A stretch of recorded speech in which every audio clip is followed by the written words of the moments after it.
Hello, welcome back to 59 Degrees of Hope. It's Freya. Welcome back, and it's Odin. So this is our next instalment. This is number 2. And again, we have a new location for you. For anybody out there who's a GeoGuessr fan or just can do GeoGuessr, this is your opportunity. Tell us where we are filming from. Closest person gets a shout out in the next video, and of course our utmost respect. Where in the world are we? Yeah. Could be anywhere in the world. We know we're somewhere in Orkney. Don't give it away. It could be anywhere in the world. But yep, we're going to give you a bit of Orcadian life on the islands here, and then we're going to do the quiz. So this is going to be instalment number 2 of the quiz. You did very well, and I am quite looking forward to doing it this week. You're looking forward to wiping the floor with me. No, but it's general knowledge is always a challenge, and quite looking forward to it. So we're going to give you some Orcadian life, then we're going to do the Peedie Quiz. Yes. We're also going to give you our regular news of the travel and the weather. We are. So you've got a flavour of what it was like in the last week or so. Obviously we're not looking into the future here. We are not forecasting. Definitely not, especially with the traffic. We're not traffic forecasters. No, gosh, no. But in terms of the week just gone, the traffic report has got to be usual, to be honest. Something obviously you will notice already, we are not Orcadians. We were not born in Orkney, and but we live here and it's our home and we love it. So we've chosen to be here, haven't we? We've chosen to be here. We are incomers, and we've chosen to be here and we love it. Mm-hmm. And that's why we're sharing with you guys. Okay, so let's move on to the paper. This is the Orcadian from, what date is it, Odin? It's from Thursday, April the 13th. Okay, this is the latest one. And we've been through and we've just picked out a few salient stories that we think you might be interested in. So first up this week we have springtime ribbon cutting for revamped park. Orkney Islands Council's convener Graham Bevan is going to cut the ribbon to officially open the Papdale East Community Park in Kirkwall, and that was this Friday, April the 21st. They're saying that if the weather's good, folk are being encouraged to take a picnic along and make an afternoon of the official opening. Yeah, so they've revamped the whole thing. It looks really nice actually. It does look quite large, doesn't it? It's a nice large green space. A lot of work there, but it's a good job, and hopefully it'll be a really nice community place. Yeah, it's a lot of fundraising been going on. I'm going to turn the page. Yeah, now. Obviously we are dealing with a real paper here, everybody. So. Okay, and our next item. Oh yeah, the Brownies bag the bruck in Dearness. So this is a bright and breezy day last Saturday, and the Dearness Guides and Brownies coordinated a bag the bruck event at Dingleshow Beach.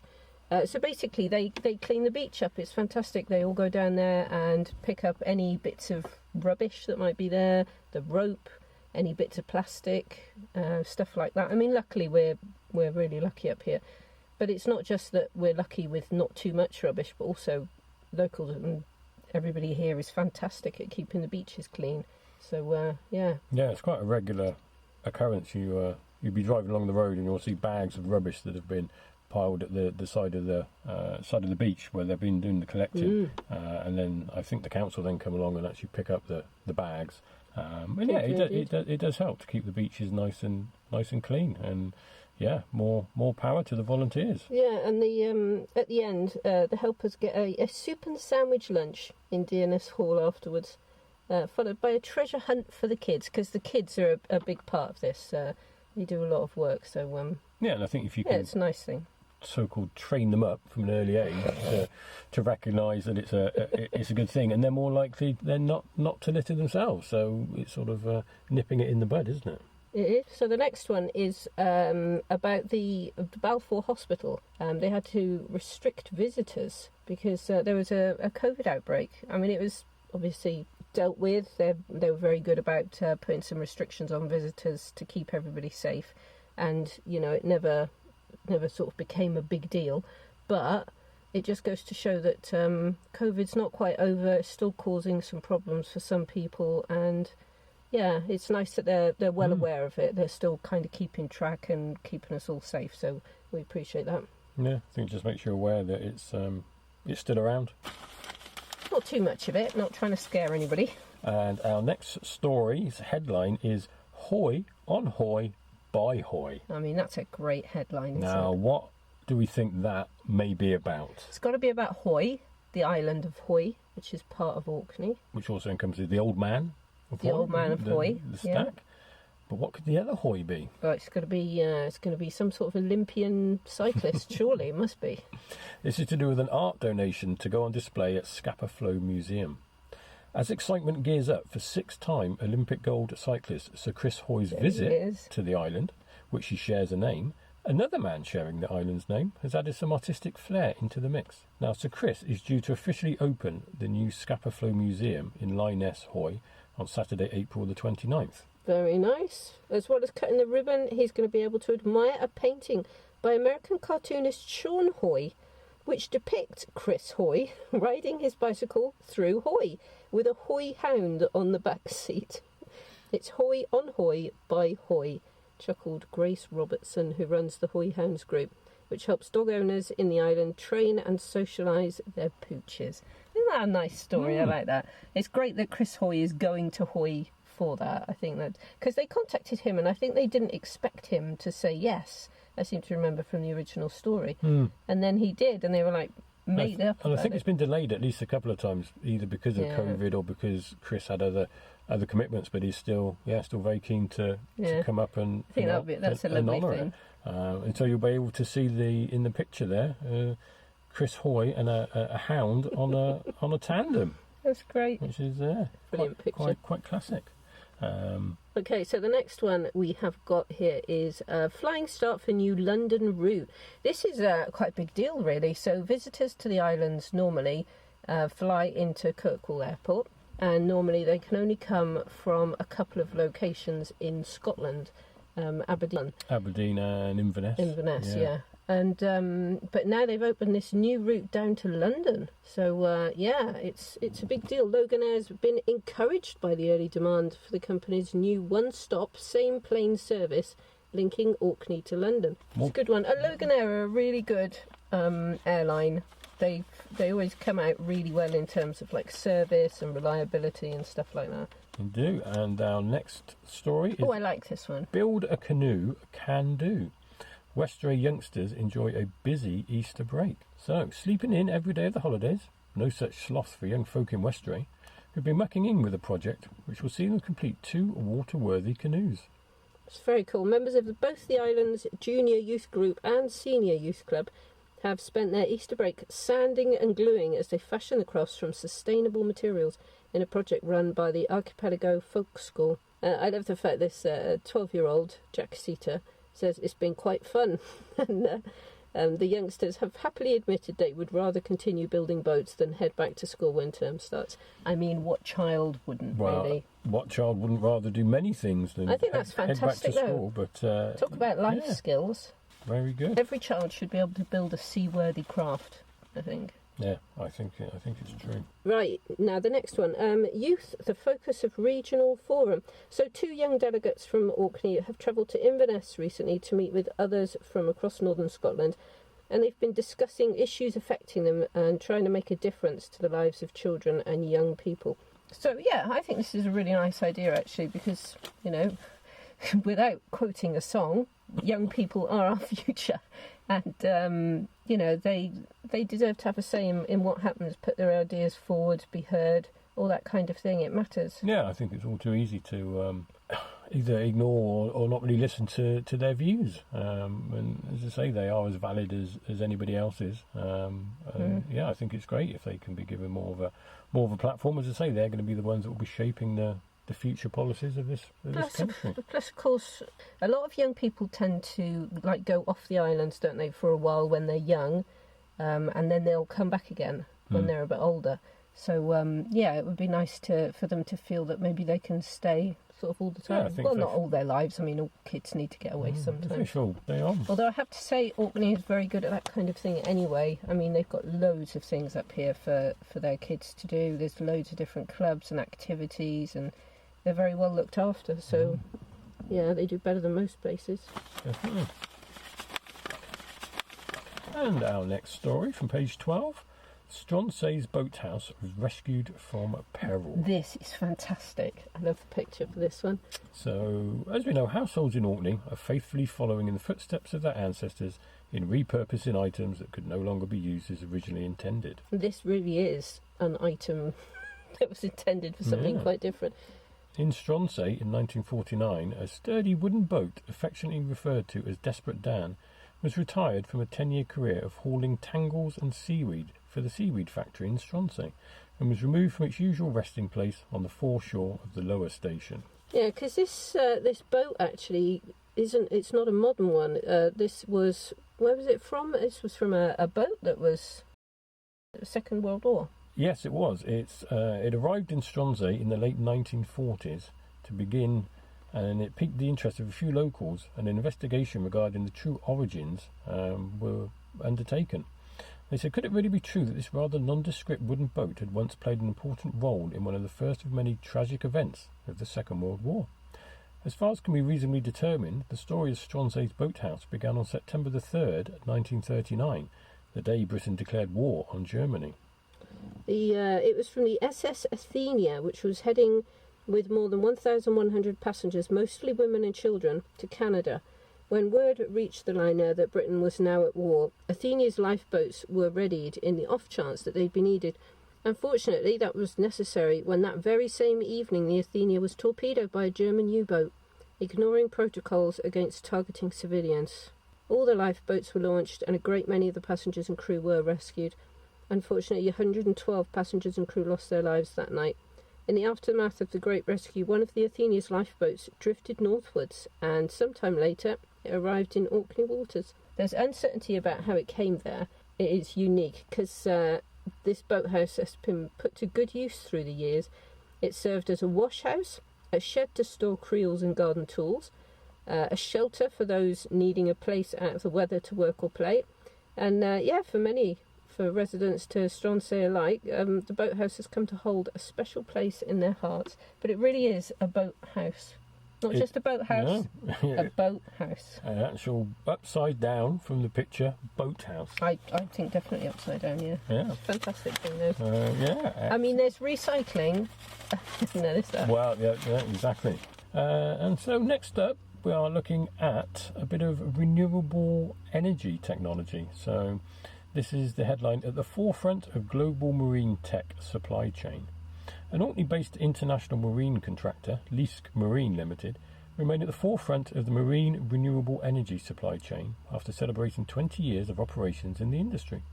So, and as I say, Orkney is leading the world in terms of renewable energy in the wave generation, and in wind as well, isn't it? I mean, wave and wind energy really is a big industry at the moment. It is. I mean, we might not get the most solar here, but when it comes to wind power, I mean, a lot of places, a lot of individual homes and businesses have got wind turbines attached that just gathers that free air that we've got constantly blowing across the islands. So yeah, it's a great idea. And I just used to think that the tidal energy was harnessed on the surface of the water by the waves breaking, but the majority of it is created underneath the water because you still have the tidal flow under there.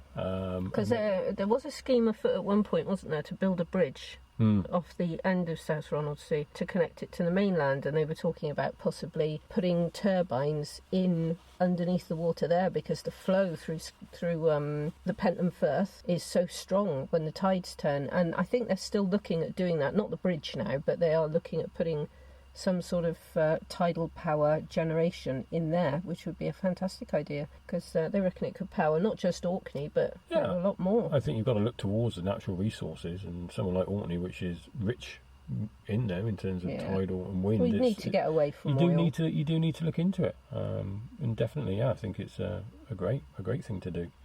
Moving on from that, the next one is creating skills to secure Orkney's net zero future. The X Academy is on the hunt for prospective energy talent. I love that they've called it the X Academy. It sounds like something from a TV show.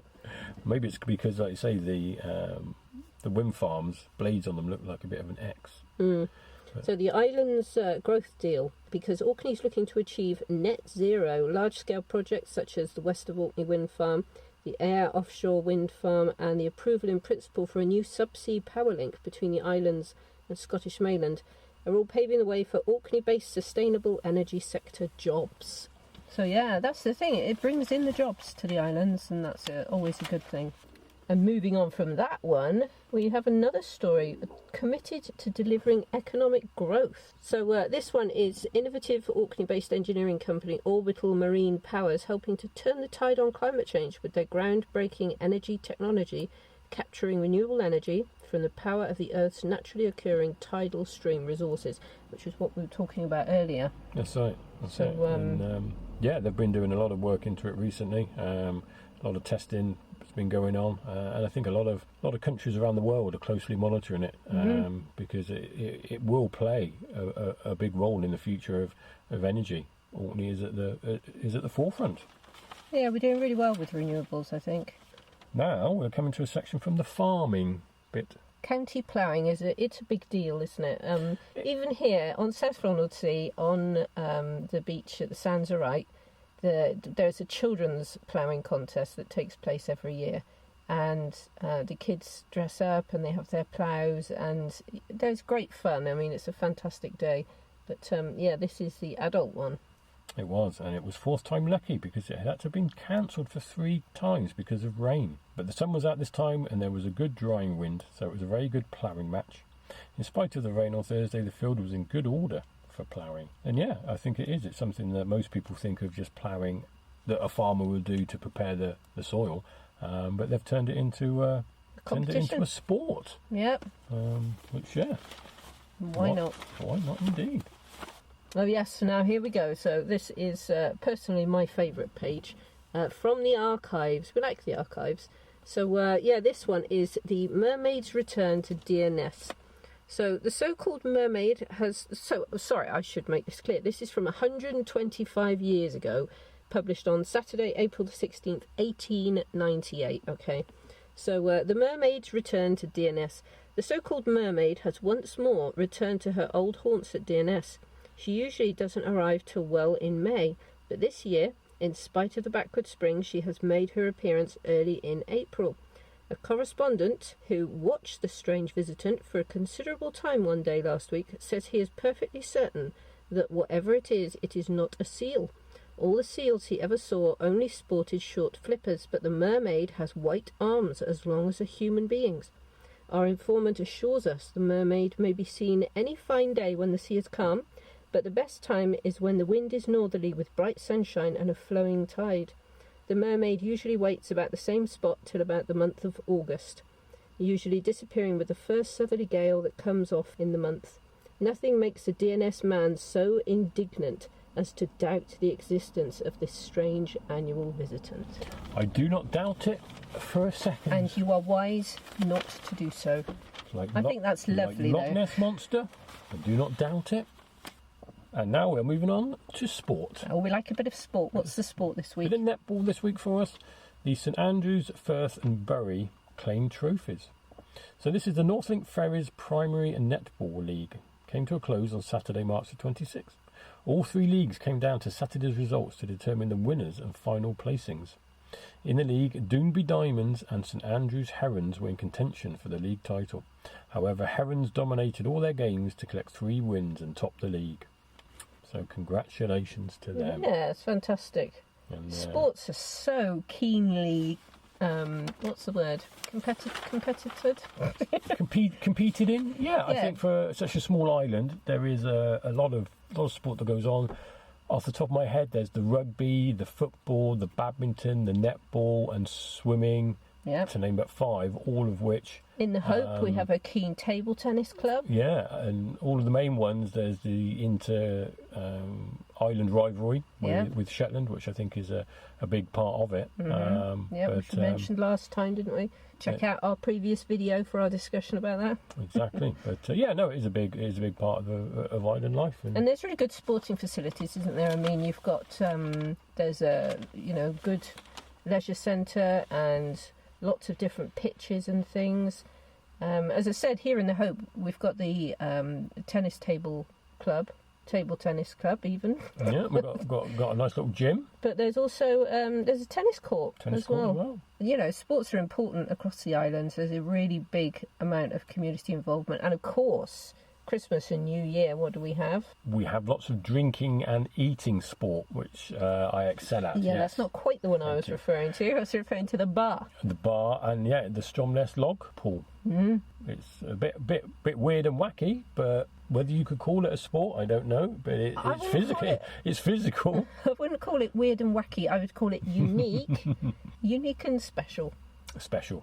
Fairly extraordinary, I would call it. But I think it's wonderful. It's like the bar. I mean, the bar is like something from 1,000 years ago. It's, I mean, the amount of players that get involved, crammed into the streets of Kirkwall, and you have the uppies and the doonies. Yes, you do. And they're trying to, the two sort of sides are trying to win, to claim the ball. And it's just so competitive, isn't it? I mean, when you watch it, you see the steam rising up off them in the winter air because it's played in the winter. My word. Yeah, and it's played around the streets of the main streets in Kirkwall, and weeks before you'll start to see the barriers that go up across the shop windows to stop them sort of being hustled and pushed into the windows. It's such a big thing. But yeah. Right. It's that time. Thinking caps on. Okay, everybody, so this is round 2 in the season. We are exercising Odin's mind this time. Last time he was asking me the questions, and what did I score? You did score a very respectable, I can't remember. 7 out of 10. 7, I remember. Was it 4? 4 out of 10? No, it was 7. Nice try, though. 7 out of 10. You did very well. So that's your score to beat today. So let's see how he does. Now, you can all play along, and just remember this is general knowledge. This is not a specific quiz about Orkney. This is a general knowledge quiz just for fun, as they say. So, you ready? I'm ready. Are you braced? I'm braced. Okay. Number 1. Which play by Oscar Wilde is subtitled A Trivial Comedy for Serious People? Okay, it's a good start. Yeah. Mine's gone completely blank now. You can't see his face now, but he's feeling the pressure. In terms of any Oscar Wilde plays, the importance of being earnest. Yes, of course. You know what I can think of. Okay, well done. All right, number 2. Which French literary heroine of the 19th century is seduced by Rodolphe Boulanger? What? 2 literary ones? Where's sport? Right, could you please repeat the question? Which French literary heroine of the 19th century is seduced by Rodolphe Boulanger? That's a very good question, and I would have to say I have no idea. How many 19th century French literary heroines do you know? I know none. No, there you are then. So the answer is, did any of you get it? It's Madame Bovary. Madame Butterfly? Bovary. No idea. Yeah. Okay, so number 3. Which city stands at the western end of the Canadian Pacific Railway? You good at geography? Yeah. Vancouver. Yes, spot on. Okay, number 4. Which word for a waterproof jacket is also used colloquially for an unfashionable person with obsessive interests?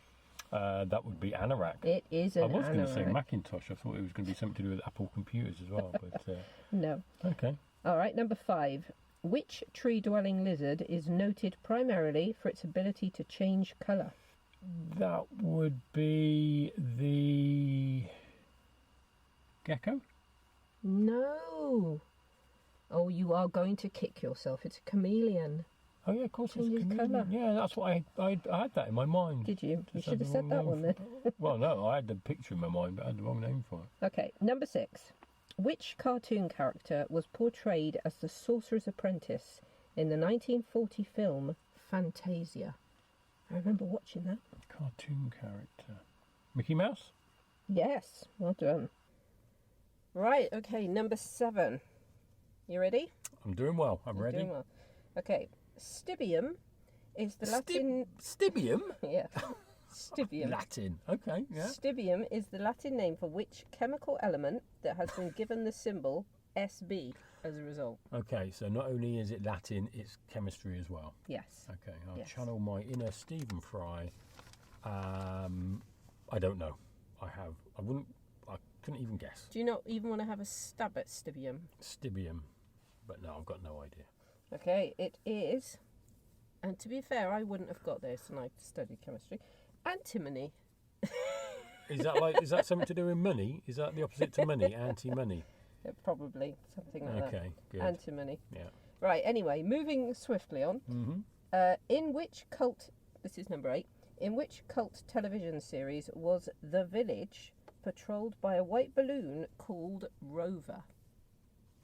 These questions are just getting easier, aren't they? You know this one. I mean, it does ring a bell, but I never knew it was called Rover.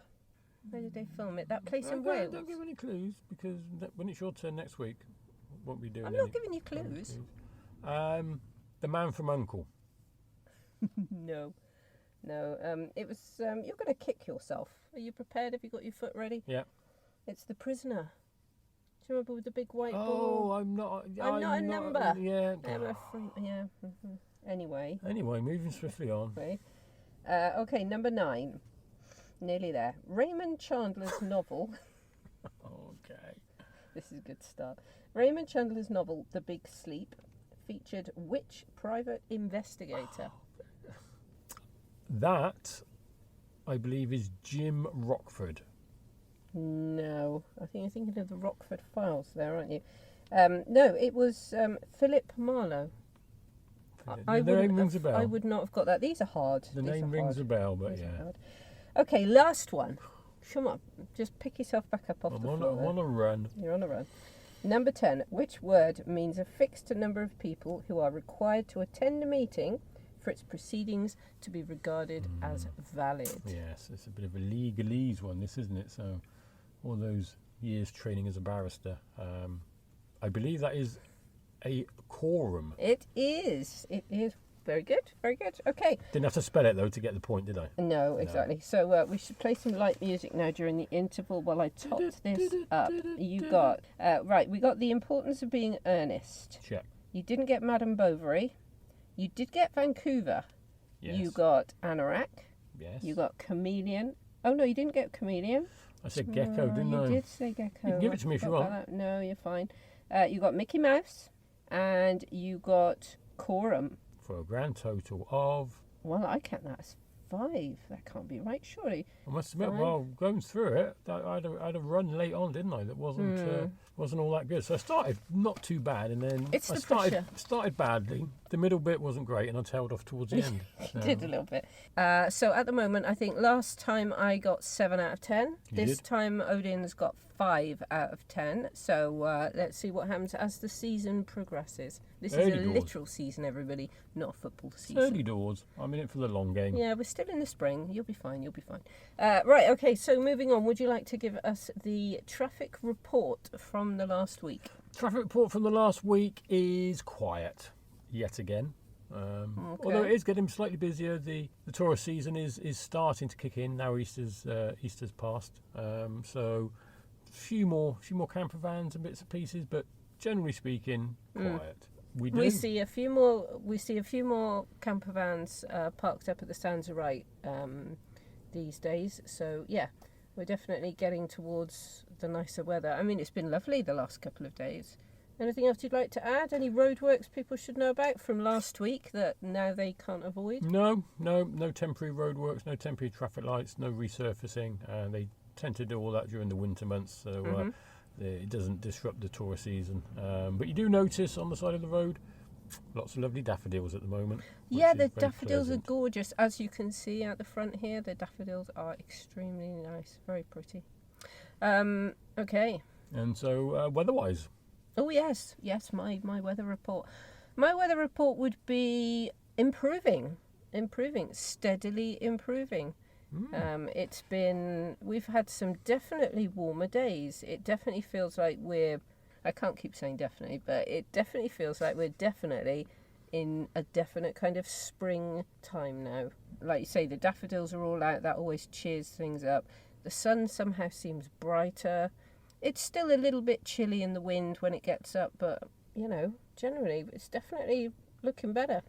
A couple of overcast days, but yeah, we've had some really nice weather. And the grass needs cutting. Yes, time to cut the grass, folks. And that lovely smell of the first cut of the grass. Okay, so I think we can wrap things up here now then. I'm still just gutted. I'm just gutted. Oh, don't be too gutted with that performance. Don't be gutted. So, I'll probably have one next week where I get 4 or 3. I'll have to, or possibly none. as they say in the sporting world, gather myself together and go again. Yeah, you got to pick yourself up. It's not about how many times you fall over. It's about how many times you pick yourself up. And it's a marathon, not a sprint. Exactly. I'm afraid we can't find any more empty platitudes for the time. But so we hope you've enjoyed this instalment. I'm going to take Odin home now and make him something nice for tea to take his mind off his... we won't dwell on it any longer. I've already moved on mentally. So Good. Yeah. That's funny. You need to tell your body language there. Okay, so have a good week out there, everybody. We'll be back with the next one fairly shortly. Yeah. Don't forget, try to guess where we're filming from. And if you manage to guess, or you are the closest person, we will give you a shout out and full respect in the next video. Get those answers in, please. And don't forget, please, to like, subscribe, click the bell, all the things that all the other YouTubers say. We say for a good reason, because it helps to get our videos seen by more people. So please, if you could do that, that'd be great. And best of all, leave us a comment. Ask us a question. Ask us something tricky about Orkney that we have to go and look up. Even just a general knowledge question so that I can feel a bit better when I hopefully get it right. I thought you said you'd moved on mentally. Never move on. Not until next time when I can redeem myself. Yeah, you will. All right, okay. So goodbye from Orkney.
Till next time, goodbye.